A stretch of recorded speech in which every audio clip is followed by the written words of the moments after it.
Hi hello guys, welcome back to Adya colourful. ನಾನು Suma. Friends, ಇವತ್ತಿನ ವಿಡಿಯೋದಲ್ಲಿ ತುಂಬಾ ಈಸಿಯಾಗಿ ಟೇಸ್ಟಿಯಾಗಿ ಮಾಡುವಂಥ ಒಂದು ಸ್ವೀಟ್ ರೆಸಿಪಿಯನ್ನು ನಿಮ್ಮ ಜೊತೆ ಶೇರ್ ಮಾಡ್ಕೊಳ್ತಾ ಇದ್ದೀನಿ. ಕ್ಯಾರೆಟ್ ಹಲ್ವಾ ತಿಂದು ಬೇಜಾರಾಗಿದ್ದರೆ ಈ ರೀತಿ ಕ್ಯಾರೆಟ್ ಬರ್ಫಿಯನ್ನು ತಯಾರಿಸಿ 15 ದಿನವರೆಗೂ ಕೂಡ ನೀವು ತಿನ್ಬೋದು. ಹಾಗೆ ತುಂಬಾ ಈಸಿಯಾಗಿ ಮಾಡ್ಕೊಳ್ಳುವಂಥದ್ದು. ಕ್ಯಾರೆಟ್ನ ತುರಿಬೇಕು ಆ ಥರದ್ದು ಒಂದು ವಿಷಯನೇ ಬರೋದಿಲ್ಲ. ತುಂಬಾ ಈಸಿಯಾಗಿ ಟೇಸ್ಟಿಯಾಗಿ ಹೆಲ್ದಿಯಾಗಿ ಈ ಒಂದು ರೆಸಿಪಿಯನ್ನು ತಯಾರಿಸ್ಕೊಳ್ಬೋದು. ಸೊ ಮೊದಲನೇದಾಗಿ ಇಲ್ಲಿ ಈ ಒಂದು ಕ್ಯಾರೆಟ್ ರೆಸಿಪಿಯನ್ನು ತಯಾರಿಸೋದಕ್ಕೆ ಒಂದು 2 ಕ್ಯಾರೆಟನ್ನು ದಪ್ಪ ಸೈಜಲ್ಲಿರೋಂಥ 2 ತೊಗೊಂಡಿದ್ದೀನಿ.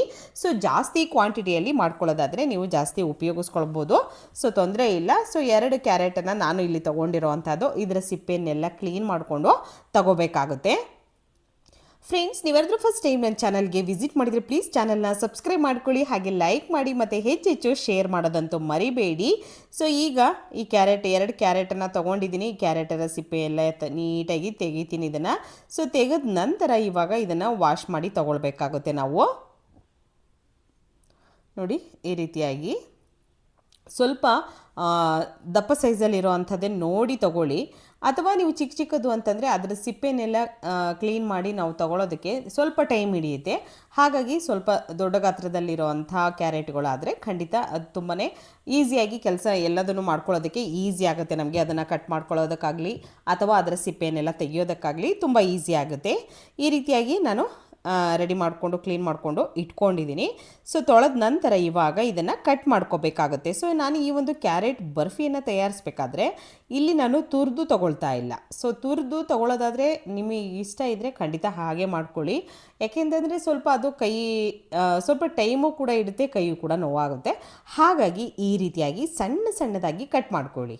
ಓಕೆ, ಸೊ ತುಂಬ ಈಸಿಯಾಗಿ ಮಾಡ್ಕೊಳ್ಬೋದು. ತುಂಬ ಹೆಲ್ತಿಯಾಗಿರೋವಂಥ ಒಂದು ರೆಸಿಪಿ ಇದು.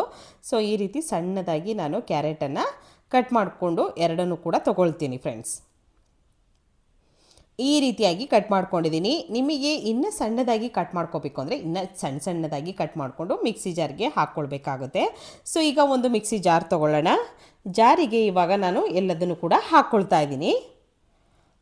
ಹಾಕಿದ ನಂತರ ಇದನ್ನು ಗ್ರೈಂಡ್ ಮಾಡ್ಕೊಂಬರ್ಬೇಕಾಗತ್ತೆ. ಸ್ವಲ್ಪ ಬೇಕು ಅಂತಂದರೆ ನೀರನ್ನು ಸೇರಿಸ್ಕೊಳ್ಳಿ. ಬೇಡ ಅನ್ನೋದಾದರೆ ಖಂಡಿತ ಏನೂ ಹೋಗಬೇಡಿ.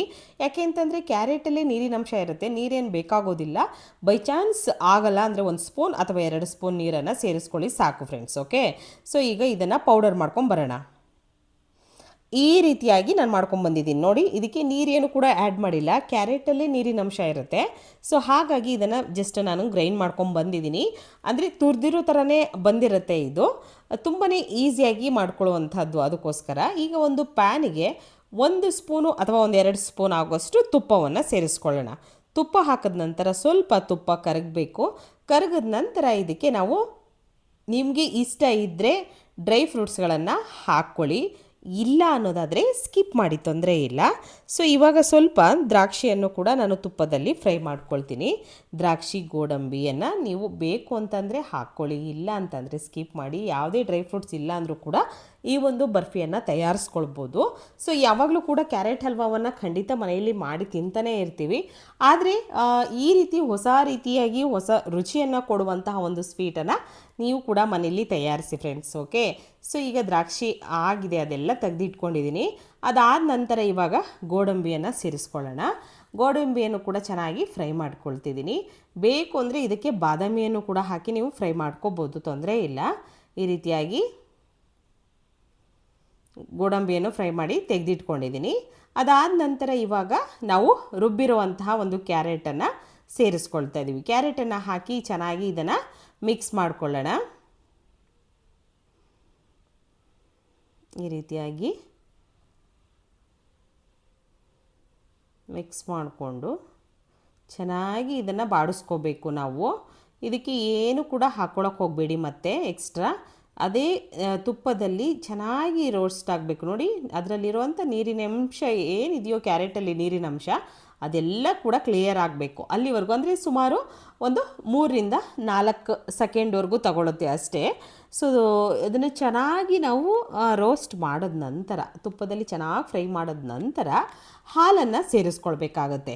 ಇಲ್ಲಿ ನಾನಿಲ್ಲಿ ಒಂದು 2 ಕಪ್ ಆಗೋಷ್ಟು ಹಾಲನ್ನು ಹಾಕ್ಕೊಳ್ತಾ ಇದ್ದೀನಿ. ಫಸ್ಟಿಗೆ 1 ಕಪ್ ಹಾಲನ್ನು ಸೇರಿಸಿದ್ದೀನಿ. ಚೆನ್ನಾಗಿ ಬೇಯಬೇಕು. ಎಷ್ಟು ಚೆನ್ನಾಗಿ ಅದನ್ನು ಬೇಯಿಸ್ಕೊಳ್ತೀವೋ ಅಷ್ಟೇ ಅದ್ಭುತವಾಗಿರುವಂಥ ಟೇಸ್ಟನ್ನು ಕೊಡುತ್ತೆ. ಮತ್ತು ಈಗ ಒಂದು ಪೌಡರ್ ಮಾಡ್ಕೊಳ್ಳೋದಕ್ಕೆ ಇಲ್ಲಿ ಸ್ವಲ್ಪ ಕೊಬ್ಬರಿಯನ್ನು ಹಾಕ್ಕೊಳ್ತಾ ಇದ್ದೀನಿ, ಒಣ ಕೊಬ್ಬರಿಯನ್ನು, ಮತ್ತು ಇಲ್ಲಿ ಬಾದಾಮಿಯನ್ನು ಸೇರಿಸ್ಕೊಳ್ತಾ ಇದ್ದೀನಿ. ಅಷ್ಟನ್ನು ಕೂಡ ನಾನು ಪೌಡರ್ ಮಾಡ್ಕೊಂಡು ಬಂದಿದ್ದೀನಿ. ತೀರಾ ನುಣ್ಣಗಲ್ಲ, ಸ್ವಲ್ಪ ತರಿಯಾಗಿ. ಓಕೆ, ಸೊ ಈಗ ಹಾಲು ಹಾಕಿದ ನಂತರ ಈ ರೀತಿಯಾಗಿ ಅದನ್ನು ಚೆನ್ನಾಗಿ ನಾನು ಬೇಯಿಸ್ಕೊಳ್ತಾ ಇದ್ದೀನಿ. ತಳ ನೋಡಿಕೊಂಡು ನೀವು ಅದನ್ನು ಮಿಕ್ಸ್ ಮಾಡ್ತಾನೆ ಇರಬೇಕು, ಯಾಕೆಂತಂದರೆ ತಳ ಹಿಡಿದು ಬಿಡುತ್ತೆ. ಅದಕ್ಕೋಸ್ಕರ ಇವಾಗ ಕೊಬ್ಬರಿ ಮತ್ತು ಬಾದಾಮಿಯ ಪೌಡರನ್ನು ಹಾಕ್ಕೊಳ್ತಾ ಇದ್ದೀನಿ. ಸೊ ತೀರಾ ನೀವು ನುಣ್ಣಗೆ ಮಾಡ್ಕೊಂಡು ಹಾಕ್ತೀವಿ ಅಂದರೆ ಹಾಗೂ ಕೂಡ ಹಾಕ್ಕೊಬೋದು, ಅಥವಾ ಈ ರೀತಿಯಾಗಿ ಮಾಡಿ ಹಾಕ್ಕೊಳ್ತೀವಿ ಅಂದರೆ ಹಾಗೂ ಕೂಡ ಹಾಕ್ಕೊಳ್ಬೋದು. ಸೊ ಮತ್ತು ದ್ರಾಕ್ಷಿಯನ್ನು ಕೂಡ ಸೇರಿಸ್ಕೊಳ್ತಾ ಇದ್ದೀನಿ. ಇಷ್ಟನ್ನು ಕೂಡ ಹಾಕಿ ಒಂದು ಸಲ ಮಿಕ್ಸ್ ಮಾಡ್ಕೊಳ್ಳೋಣ. ಈ ರೀತಿಯಾಗಿ ಮಿಕ್ಸ್ ಮಾಡ್ಕೊಂಡ ನಂತರ ನೋಡಿ, ಈಗ ಸ್ವಲ್ಪ ಸಕ್ಕರೆಯನ್ನು ಸೇರಿಸ್ಕೊಳ್ತಾ ಇದ್ದೀನಿ. ಇಲ್ಲಿ ಸಕ್ಕರೆ ಬದಲು ಬೆಲ್ಲವನ್ನು ಕೂಡ ಹಾಕ್ಕೊಳ್ಬೋದು. ಬೆಲ್ಲದ ಪುಡಿ ಇದ್ದರೆ ಬೆಲ್ಲದ ಪುಡಿಯನ್ನು ಉಪಯೋಗಿಸಿ, ಅಥವಾ ಸಕ್ಕರೆನೇ ಇಷ್ಟ ಅನ್ನೋದಾದರೆ ಸಕ್ಕರೆ ಹಾಕ್ಕೊಳ್ಳಿ. ಬೆಲ್ಲನೇ ಒಳ್ಳೆಯದು ಇದ್ದರೆ ಖಂಡಿತ ಉಪಯೋಗಿಸಿ. ಓಕೆ, ಈಗ ಸಕ್ಕರೆ ಒಂದು 3ರಿಂದ 4 ಸ್ಪೂನ್ ಆಗೋಷ್ಟು ಸಕ್ಕರೆ ಹಾಕ್ಕೊಂಡಿದ್ದೀನಿ. ಕ್ಯಾರೆಟ್ ಬರ್ಫಿ ಆಗಿರೋದ್ರಿಂದ ಕ್ಯಾರೆಟಲ್ಲಿ ಸಕ್ಕರೆ ಅಂಶ ಇರುತ್ತೆ, ನಮಗೆ ಅದೇ ಸ್ವೀಟ್ ಇರುತ್ತೆ. ಸೊ ಹಾಗಾಗಿ ಇದಕ್ಕೆ ಎಕ್ಸ್ಟ್ರಾ ಏನು ಸ್ವೀಟ್ ಬೇಕಾಗೋದಿಲ್ಲ.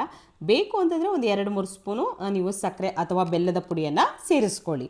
ಈಗ ಇಷ್ಟನ್ನು ಹಾಕಿದ ನಂತರ ಒಂದು ಸಲ ಚೆನ್ನಾಗಿ ಇದನ್ನು ಮಿಕ್ಸ್ ಮಾಡ್ಕೊಳ್ತಾ ಇದ್ದೀನಿ.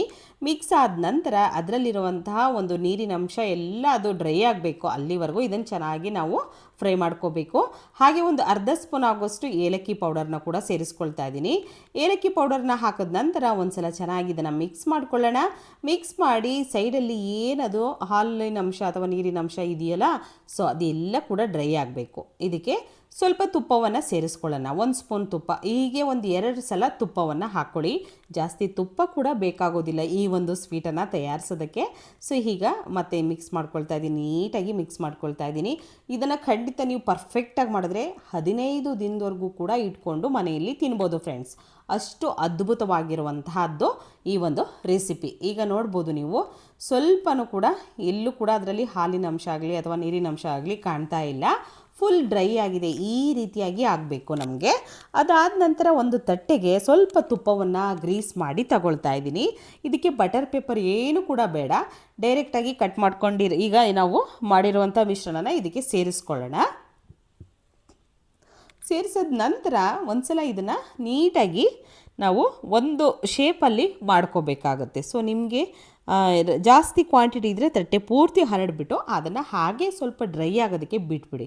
ಓಕೆ, ಸೊ ನಾನೇ ಸ್ವಲ್ಪ ದಪ್ಪದಾಗಿ ಬರಲಿ ಪೀಸಸ್ಸು ಅನ್ನೋದಕ್ಕೋಸ್ಕರ ಈ ರೀತಿಯಾಗಿ ಮಾಡ್ಕೊಂಡಿದ್ದೀನಿ. ಸೊ ಬೇಕು ಅಂದರೆ ಮೇಲ್ಗಡೆ ಡ್ರೈ ಫ್ರೂಟ್ಸ್ನ ನೀವು ಹಾಕ್ಕೊಳ್ಬೋದು ಕಟ್ ಮಾಡಿ. ಈಗ ನೋಡ್ಬೋದು, ಇದನ್ನು ನೀಟಾಗಿ ಕಟ್ ಮಾಡಿ ಕೂಡ ತೋರಿಸ್ತಾ ಇದ್ದೀನಿ ಎಷ್ಟು ನೀಟಾಗಿ ಬರ್ತಾ ಇದೆ ಅಂತ. ಖಂಡಿತವಾಗ್ಲೂ ತುಂಬಾ ಅದ್ಭುತವಾಗಿರುವಂತಹ, ರುಚಿಯಾಗಿರುವಂತಹ, ಈಸಿಯಾಗಿರುವಂತಹ ಒಂದು ಕ್ಯಾರೆಟ್ ಬರ್ಫಿ ಇದು. ಸೊ ಖಂಡಿತವಾಗ್ಲೂ ನೀವು ತಯಾರಿಸಿ ಆಗಿರುವಂಥದ್ದನ್ನು ತಟ್ಟೆಗೆ ಸರ್ವ್ ಮಾಡ್ಕೊಳ್ತಾ ಇದ್ದೀನಿ. ಸೊ ಮನೆಯಲ್ಲಿ ನೀವು ತಯಾರಿಸಿ ಕ್ಯಾರೆಟ್ ಬರ್ಫಿ ಹೇಗಿತ್ತು ಅಂತ ತಪ್ಪದೆ ಕಾಮೆಂಟ್ ಸೆಕ್ಷನಲ್ಲಿ ತಿಳಿಸೋದಂತೂ ಮರಿಬೇಡಿ. ಇವತ್ತಿನ ವಿಡಿಯೋ ಸ್ವಲ್ಪನಾದರೂ ಇಷ್ಟ ಆಗಿದ್ರೆ ಚಾನಲ್ನ ಸಬ್ಸ್ಕ್ರೈಬ್ ಮಾಡ್ಕೊಳ್ಳಿ, ಲೈಕ್ ಮಾಡಿ ಮತ್ತು ಹೆಚ್ಚೆಚ್ಚು ಶೇರ್ ಮಾಡಿ. ಇವತ್ತಿನ ಈ ವಿಡಿಯೋನ ಇಲ್ಲಿ ಮುಗಿಸ್ತಾ ಇದ್ದೀನಿ. ಬಾಯ್, ಸಿ ಯು.